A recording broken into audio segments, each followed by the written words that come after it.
Hmm. The medication bottles lined up on the kitchen counter like little sentinels. 4 of them now, after the appointment on Thursday. My daughter-in-law saw them when she came down for coffee that morning and didn't say a word. Not, "Are you okay?" Not, "What did the doctor say?" She just moved them aside to reach the creamer and went back upstairs. That was the moment I understood something I'd been avoiding for months. Before we go further, if you're new here, please subscribe to Pure Revenge Stories and drop a comment telling me what time it is where you're listening from. It helps more than you know. The folder from the cardiologist sat in my jacket pocket. Atrial fibrillation. Permanent. Manageable with medication. Lifestyle changes. No more stress. The doctor had actually laughed a little when he said that last part. No more stress, like I could just return it to the store. I was 64 years old. I'd built a logistics company from a borrowed truck and a phone book, and I'd been living in my son's spare bedroom for 2 years. Stress was the wallpaper. My son's name is Jonathan. He's 39, works in commercial real estate, makes good money, spends better money. His wife. I'll call her what she is, my daughter-in-law. Her name is Lydia. Sharp woman. Organized. The kind of person who color codes the pantry and tracks household expenses in a spreadsheet she updates every Sunday. I respected that about her in the beginning. 2 years earlier, Jonathan had called me on a Sunday afternoon. His voice had that particular tightness he'd had since childhood when he wanted something he wasn't sure he'd get. "Dad, we found a place in Scottsdale. 4 bedrooms. Pool. We could have a proper setup for you. Your own bathroom. Access to the yard. It would be good for all of us." I'd sold my company, Callaway Freight Solutions, 8 months before that call. 31 years I'd built it. Started with 1 refrigerated truck, doing pharmaceutical runs between Phoenix and Tucson. By the time I sold, we had 47 vehicles, contracts with 4 hospital systems, and a regional reputation that made the buyer, a national logistics company out of Atlanta, offer more than I'd asked for, a lot more. I told Jonathan I'd cashed out modest, that the business had sold okay, that I was simplifying. I said it carefully. Rehearsed it, actually, before the call. I wanted to see what happened if they thought I was an ordinary retired man, with ordinary retired savings. I moved in the following month and started paying $2,500 toward household expenses every month in cash. Jonathan thanked me the first time. After that, he just deposited it. The house was beautiful, I won't deny that. My room had a window overlooking the back garden, where my grandchildren, twins named Rosie and Ethan, aged 7, kept a small patch of dirt they called their farm. Rosie grew cherry tomatoes. Ethan grew exactly nothing but kept trying. I spent more time watching those two in that garden than I care to admit. Lydia and I were polite with each other the way strangers are polite on an airplane. Functional. She asked me to keep my television volume low after 9. I did. I asked her to please not move my medications from the counter because I'd forget them. She moved them anyway, every morning, because they cluttered the aesthetic of the kitchen. Jonathan worked long hours and traveled frequently. When he was home, he was good with me. We watched football together, argued about draft picks, fell into the easy rhythms of fathers and sons who genuinely like each other when no one else is watching. It was when Lydia was in the room that he became someone slightly different, more careful, more performative. The medication bottles were moved again on a Friday. I came downstairs at 7 in the morning to find them in the cabinet above the refrigerator, a cabinet I couldn't reach without a step stool because of my back. I stood there in the kitchen for a moment, just looking at where they used to be. That evening, I heard them through the ceiling. My bedroom was directly below theirs. I learned the acoustic geography of the house the way you learn the layout of any place you live in long enough. The creak above the closet meant Jonathan was pacing. The particular thud near the window meant Lydia was sitting on the bench at the foot of their bed. That night, I heard both. "I need you to talk to your father." Lydia's voice was measured, but underneath the measure, there was something harder. "This isn't working for me anymore, Jonathan. He's not bothering anyone." Jonathan, quieter, already retreating before the argument even started. "He's everywhere. His things are everywhere. His things are everywhere." his pill bottles, his newspapers, his shoes by the door. This is my home, and I feel like a guest in it. He pays. I know what he pays. It's not about money. It's about space. It's about privacy. It's about the fact that your father is sick and getting sicker. And I did not sign up to be a caregiver. I sat on the edge of my bed. The folder from Thursday was still on my nightstand. Where would he go, Lydia? A pause. An independent living community. A condo. There are options. He's not broke, Jonathan. He has money from the sale.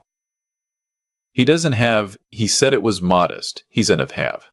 He said it was, I don't care what he said. I'm telling you, I need my house back. I need my marriage back. I need this to change.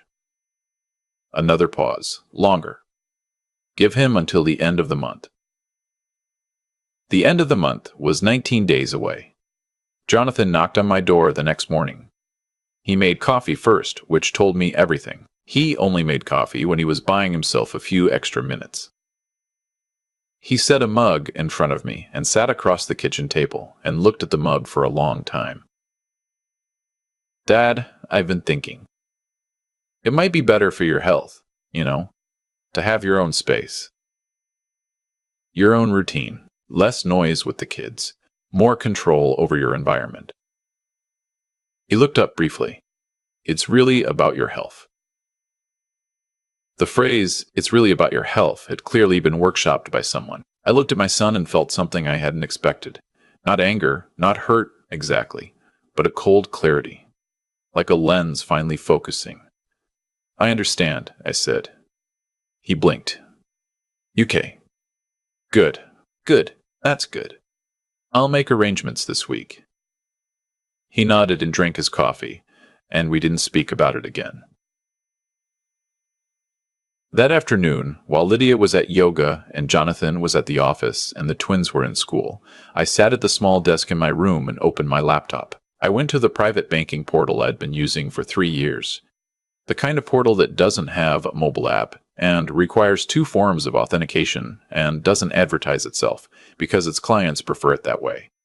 The balance read $9,000 2032, $16,220. That was after taxes from the Atlanta sale, after the charitable gifts I'd made quietly over the past 3 years, after the conservative portfolio my financial advisor Walter, different Walter, not from the list, had managed with the kind of steady patience that doesn't make headlines but accumulates reliably. I'd been watching it grow from the spare bedroom of my son's house in Scottsdale, while pretending to be a modest retired man who needed $2,500 a month to feel like he was contributing. I opened a real estate tab and typed, Scottsdale luxury homes, over $700,000. I scrolled for 20 minutes. Then I picked up my phone and called a woman named Christine Albright, a realtor I'd researched 2 weeks before all this. 2 weeks, which tells you something about how long I'd seen this coming. Mr. Calloway, yes, I've been expecting a call. She had the voice of someone who had sold expensive things for a long time, confident but not flashy. What's your timeline? Aggressive, I said. I'd like to view properties this week and make an offer before the weekend. Cash. Tash. 3 seconds of silence. I'll send you a short list by 6 o'clock tonight. She sent 11 properties. I liked 3. We toured them Wednesday afternoon. The second one, a 4-bedroom Spanish colonial in North Scottsdale, terracotta tile, courtyard with a fountain, mature desert landscaping. Guest casita out back, I knew when I stepped through the gate. 12 years, newer than Jonathan's house. Twice the space. The kitchen alone was larger than my current bedroom. The sellers relocated to Oregon last month, Christine said behind me. It's been vacant. They want this closed. What are they asking? $890. I'll offer $850. Cash, 10-day close, no contingencies. She made the call from the courtyard while I stood inside watching afternoon light cross the terracotta floors. They accepted by evening. I said nothing to Jonathan or Lydia. I finished my meals with the family, helped the twins with homework. Ethan was struggling with multiplication. Rosie had already decided she didn't need to try because she already knew everything, and went to bed each night, and stared at the ceiling and felt the strange, particular quiet of a man who has already made his decision and is simply waiting for the paperwork. On the last Sunday before I moved, I drove to a nursery outside of town and bought 12 citrus trees.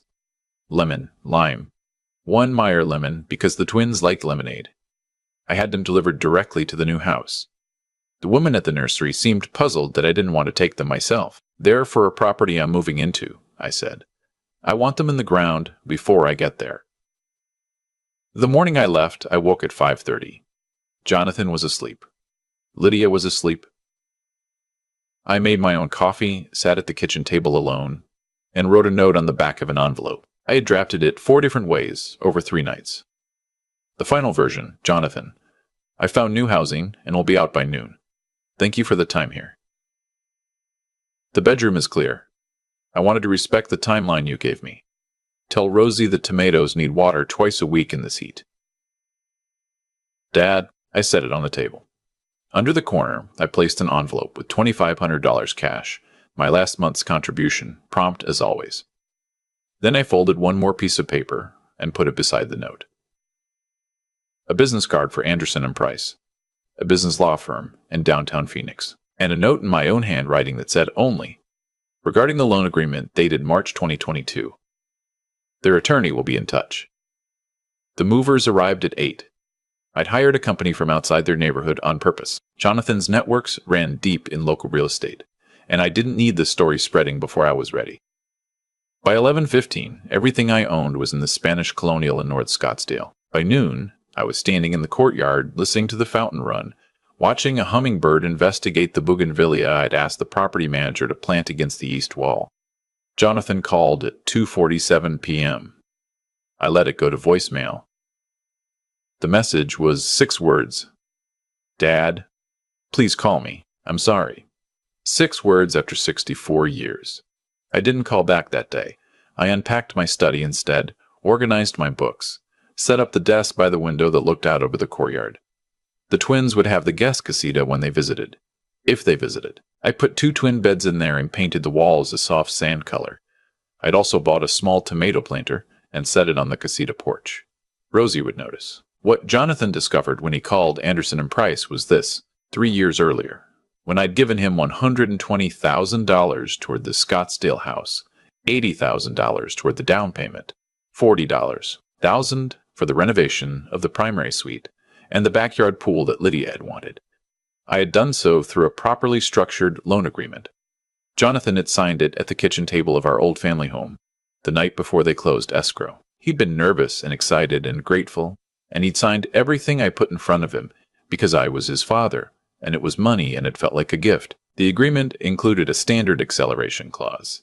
If the primary borrower experienced a material change in living situation, including, specifically, if I ceased to reside in the property, the full balance became callable within 60 days at my discretion. I had ceased to reside in the property. The remaining balance, with 3 years of accrued interest, was $141,600. I wasn't sure Jonathan had ever read past the first paragraph. The call from Jonathan came 2 days after Anderson & Price reached out. He didn't sound angry. He sounded the way he'd sounded the time at 13, when he'd borrowed my car without asking and returned it with a dent. Not defiant, just depleted. "Dad, is this real?" "It's real." I thought that was, you said it was a gift. I said it was help. There's a difference. Read paragraph 4. Silence. I heard him breathing. 60 days. Yes. Dad, we can't. He stopped. Started again. We don't have that kind of liquid right now. The renovation last spring, we extended ourselves. If we have to, that's something to discuss with a financial advisor, Jonathan. You're my father. The words sat between us on the phone line, and I let them. I know what I am, I said. I also know what happened in that bedroom conversation 2 Fridays ago, the one about the end of the month. Another silence. Longer this time. You heard that. I heard every word. He didn't speak for almost a full minute. I sat in my study and watched the hummingbird come back to the bougainvillea and didn't rush him. I should have defended you, he said finally. I didn't. I know I didn't. No, you didn't. I'm sorry, Dad. I know you are. I hung up gently, not angrily. There was no performance in it. What happened over the next 6 weeks? I learned mostly from Christine Albright, who moved in the same Scottsdale circles as Jonathan and Lydia, as it turned out, and from my own attorney, and from the particular small mercy of a community where word travels faster than people intend. Lydia filed a consultation with a family law attorney about contesting the loan agreement. The attorney told her Florida she'd looked up the wrong state's laws, which tells you something about how rattled she was, and then the correct Arizona statutes, which were equally discouraging. A properly executed promissory note between competent adults with independent legal counsel, which I had made sure the agreement specified, was about as contestable as gravity. Jonathan's banking relationships didn't offer much better news. The house had equity, but the loan agreement created a senior lien. No bank wanted to extend new credit against a property with a pending 60-day callability notice from a prior creditor. I heard through Christine that Lydia's social accounts started quietly, then not so quietly, losing their audience. She had cultivated a following of some 15,000 people around what she called intentional family living. Photos of the house, the kids, the organized pantry, the color-coded everything. Someone, I genuinely don't know who, began commenting on her older posts about family and hospitality and gratitude. Simple questions, not cruel, just questions. Does your father-in-law still live with you? How's the intentional family doing? She deleted 3 posts in 1 week, then a 4th. I know about Rosie because Rosie called me herself. She was 7, and she had memorized my number because I'd made her memorize it the previous Christmas. In case of emergency, I'd said. This is an emergency, she told me on the phone, very seriously. Mommy is crying, and Daddy is in his office with the door closed, and Ethan ate all the cereal. I asked if she was safe. She said yes, but that Ethan really had eaten all the cereal, and she wanted to know if I was coming to see the tomatoes because they were getting very big. I sat very still in my study for a while after we hung up. Then I called my attorney and told him I wanted to modify the 60-day notice to 90 days. Just extend it, I said. Don't explain why. He didn't ask. The email arrived on a Thursday evening, Jonathan's address, but the writing shifted voice halfway through and I knew Lydia had taken over at some point. They had written and deleted and rewritten. I could feel it in the structure of the sentences. Some too careful, some broken open.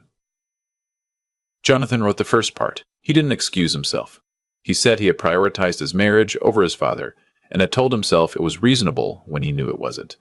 That he had watched me move my medication bottles back to the counter 3 times and had said nothing. That he had chosen the path of least friction, and had understood, somewhere he didn't want to look, that what he was doing had a real name. He wrote, "You taught me that a man's word means something. I stopped acting like that mattered. I don't know how to fix that, except to tell you I know it, and I'm trying." Lydia's section was shorter. She wrote that she had spent 6 weeks understanding what she had actually said, and actually meant that night, and that the understanding was not comfortable. She wrote, "I treated you like a liability. You are a person. I'm sorry it took losing something to understand the difference." I read both sections twice. Set my phone on the desk. Looked at the courtyard for a long time. I called my attorney the next morning and told him I wanted to arrange a meeting. Neutral location, 3 parties, no drama. He suggested a conference room at his office. I said there was a restaurant near the Scottsdale waterfront with private rooms and good coffee, and we would go there. Jonathan and Lydia arrived together, early. When I walked in, I watched their faces do what faces do when someone confounds an expectation. I had gained weight since leaving their house. Good weight, solid weight. The weight of a man eating 3 meals a day without monitoring anyone else's reaction to his presence. I was wearing a shirt that had been in a box for 2 years because there'd been no occasion for it. I sat down, ordered coffee. Let the quiet do its work. Jonathan spoke first. He said, essentially, what he'd said in the email but out loud, which is harder, and he did it without excusing himself, which is the only kind of apology that actually means anything. Lydia spoke second. She said less, but she looked at me directly, which she hadn't done reliably in 2 years. I asked them one question. When you gave me until the end of the month, Did you think about where I would go? Jonathan said no. He said it quietly. I know, I said. That's the part I needed you to understand. I put a folder on the table. The first document was the modified loan agreement, $60,000, paid within 1 year, 0 interest. Not the full $141,600. Not bankruptcy. $60,000 structured, manageable if they were careful. The rest, forgiven. The second document was a trust instrument for Rosie and Ethan. $1 million each, accessible at 25, administered by an independent trustee. Jonathan and Lydia had no access, no oversight role, no ability to borrow against it. I explained this clearly. Their children's future was protected from everyone's decisions, including mine. The third document was a visitation schedule, formal enough to be taken seriously, informal enough to feel like family. Saturday mornings, when the twins weren't in activities, dinner once a month, rotation of locations. My house, their house, a restaurant. I said, these are my terms. The loan amount is fair. The trust protects your children, regardless of whatever happens between the adults. The schedule keeps me in their lives without requiring anyone to pretend everything is fixed when it isn't. Jonathan picked up the loan document and read it fully this time. He looked up. Why 60? Because you can manage 60. I'm not interested in your bankruptcy. I'm interested in your education. Lydia reached across the table toward my hand. I let her for a moment, then moved it gently. Not a rejection. A boundary. There's a difference. Will you come back to the house? She asked. Even just for dinner. Rosie asks every time. When I'm ready, I said. Not on a schedule you set. On one we build together. Slowly. Based on whether things actually change. She nodded. Jonathan nodded. They signed everything.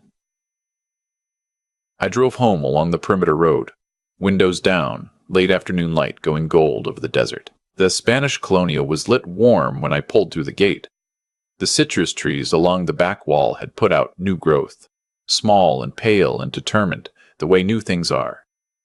I made dinner in my kitchen, real counter space, no one moving my things, no sound from the ceiling above me. Ate on the back patio and watched the sky go from orange to purple, to the particular deep blue that comes just before dark in the desert. 3 weeks later, Rosie and Ethan came for a Saturday visit. Rosie found the tomato planter on the casita porch before she found the casita door, which is exactly what I'd expected. Grandpa, you have tomatoes. I thought you could help me with them. She considered this very seriously. Mine are bigger. They've had a head start. These need your expertise. She crouched down and began examining the plants with the focus of someone who has decided they are an authority. Ethan stood beside me and tugged my sleeve. Grandpa, is your heart okay? Daddy said you have a heart thing. I take medicine for it. I'm careful. Does it hurt? No, buddy. It mostly just means I can't eat as much salt as I used to, which is annoying. He thought about this. That's not that bad. No, I said. It's not. We had lunch in the courtyard. Sandwiches. Lemonade from the Meyer lemon tree that was still more promise than production, but working on it. And I listened to them talk about school and friends and a video game I didn't understand, and a disagreement about whose stuffed animal was technically whose. Normal things. The ordinary weight of being someone's grandfather. Jonathan picked them up at 3. He stood at the gate while the twins said goodbye, giving me space I hadn't asked for but appreciated. When they ran ahead to the car, he turned to me. They had a good time. They're easy to have a good time with. He nodded. Hands in his pockets, a posture I recognized from adolescence. The waiting to see if it's okay posture. See you next Saturday, he asked, not assuming. Asking. Yes, I said. Next Saturday. I watched the car pull out of the gate and stood in the courtyard after they left, in the quiet. The fountain ran. A bird moved through the bougainvillea.